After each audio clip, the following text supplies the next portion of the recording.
ہمارے اس مجلس کے صاحب نسبت بزرگ حضرت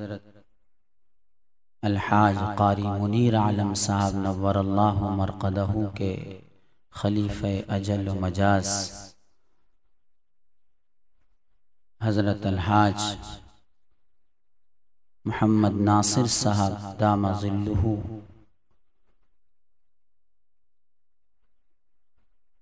اس خانقاہ کو چلاتے ہیں اور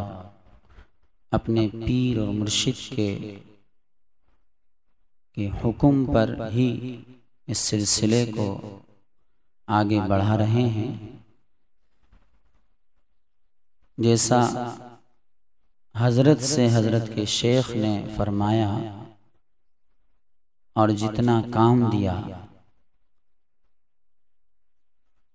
اس کو بخوبی انجام دینے کی بہو کوشش کر رہے ہیں، اور کوشش سے زیادہ بہت محنت و مشقت و جد و جہد کے ساتھ اس کو کیا جا رہا ہے، اور اس کی برکات و ثمرات ماشاءاللہ ہمارے حضرت حاجی صاحب دامہ ظلہ کی توجہات اور ان کی مخلصانہ محنتیں اور کوششوں کے نتائج الحمدللہ نظر آ رہے ہیں، مشاہدے میں ہیں، بیان کرنے کی ضرورت نہیں ہے۔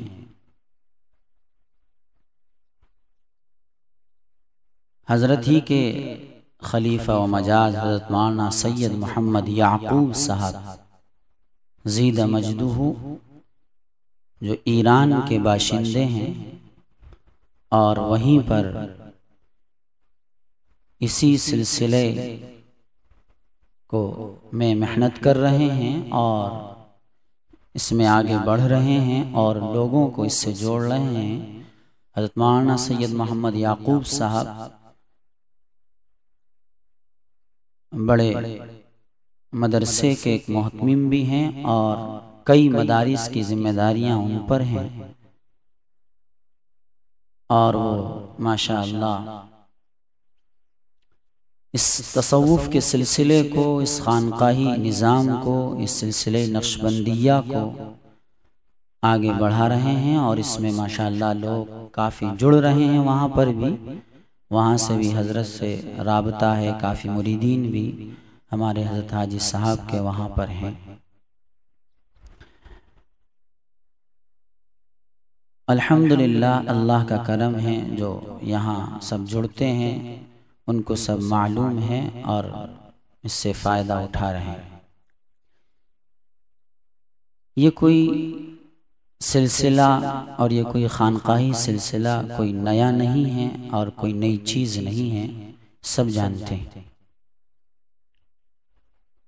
اصلاً ہر مسلمان کے لیے اللہ کی محبت اور ہر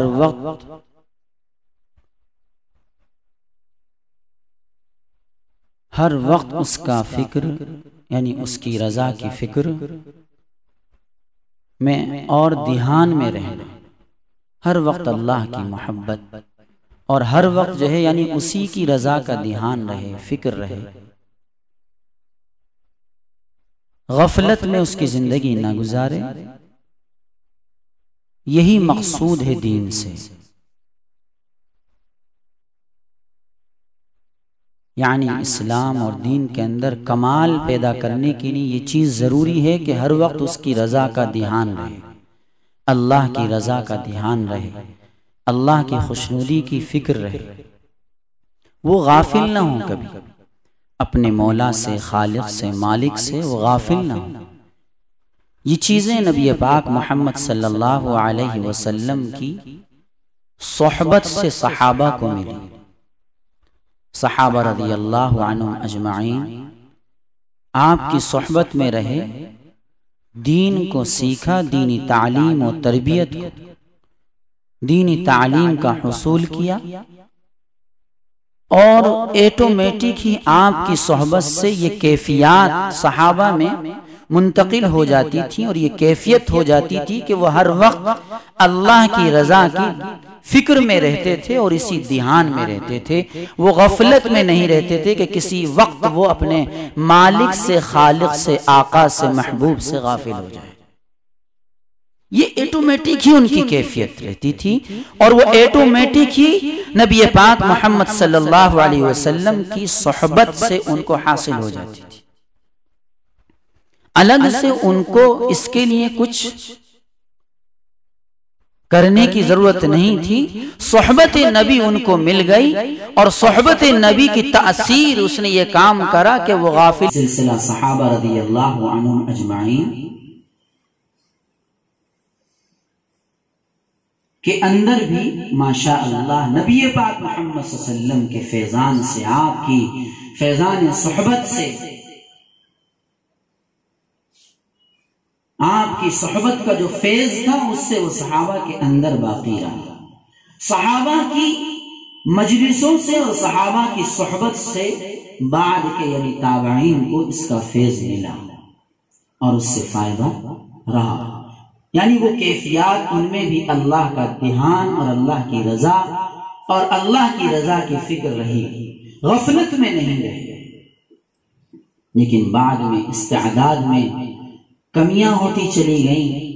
اور وہ جو چیز تھی، وہ جو تاثیر تھی، وہ جو صحبت کے فائدے تھے، وہ جو صحبت کے اندر وہ جو کیفیات تھیں، وہ ان میں کچھ کمی ہوتی چلی گئی. اور پھر جو ہے اس وقت کے اپنے یعنی تزکیہ نفس اور جو ہے مصلحین، مرشدین، بزرگان دین کاملین، انہوں نے جو ہے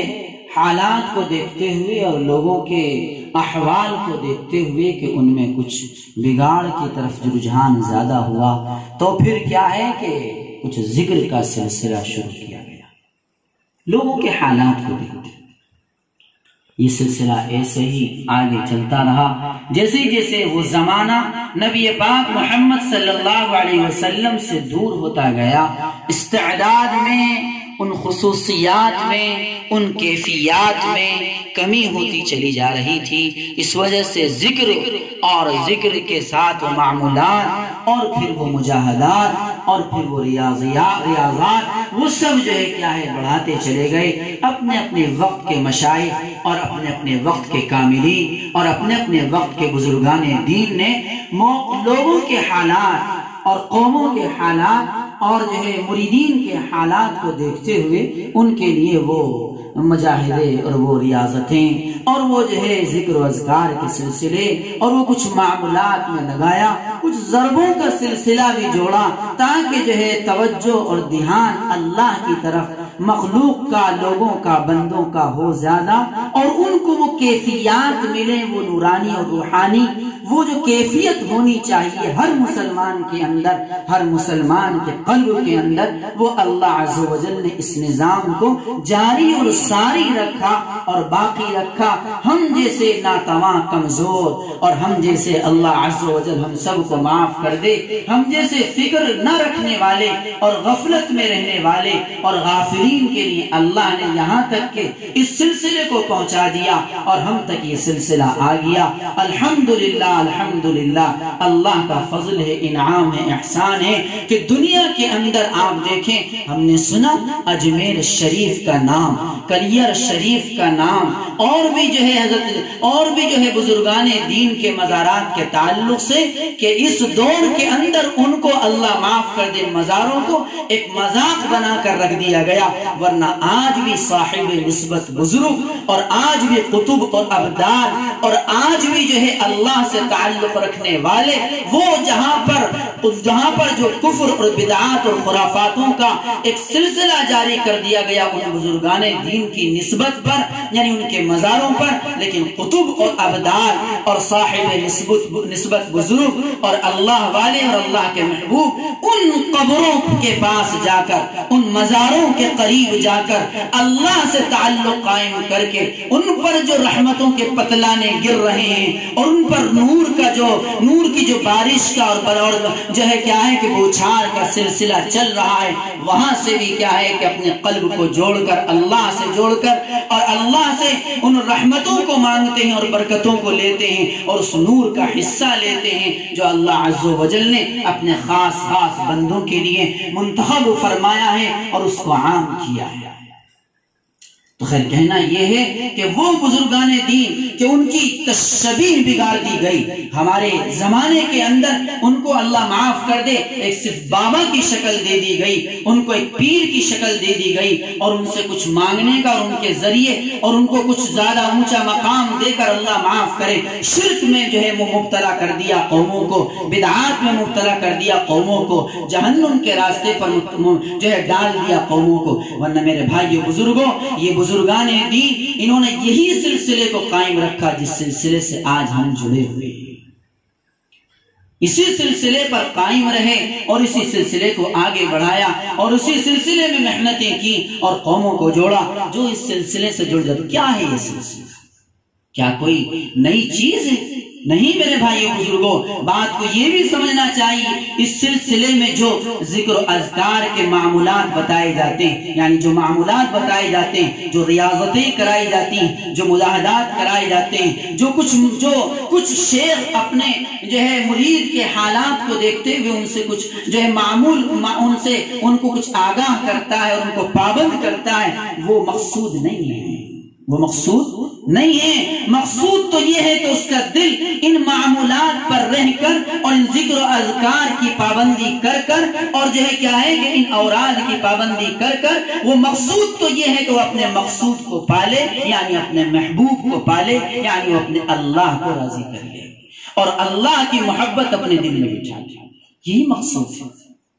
یہ سلسلہ الحمدللہ پھر سے جو ہے کیا ہے کہ جاگ رہا ہے، پھر سے بیدار ہوا ہے۔ الحمدللہ حضرت پیر ذوالفقار صاحب زیدہ مجدہ جو بہت ماشاءاللہ جن کے بہت سے خلفاء ہیں،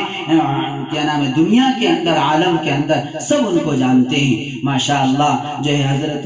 کے جو ہے سلسلے کی برکات بھی ہیں اور اسی سلسلے کے حضرت بزرگ حضرت مولانا پیر ذوالفقار صاحب نقشبندی زیدہ مجدہ عمت فیوزہ، وہ اسی سلسلے نقشبندیہ بلکہ حضرت تو چاروں سلسلوں کے ہی ماشاءاللہ بڑے شیخ ہیں۔ تو ہمارے جو ہے یہ سلسلے کے بہت سے شیوخ ہیں اور اس کے علاوہ اور بھی سلسلے ہیں اور اس سے جو ہے ماشاءاللہ فیض جاری ہے اور چل رہا ہے اور ماشاءاللہ ہمارے ہندوستان کے اندر بہت سی خانقاہوں کا نظام قائم ہو گیا ہے۔ ابھی پیچھے یعنی ایک چیز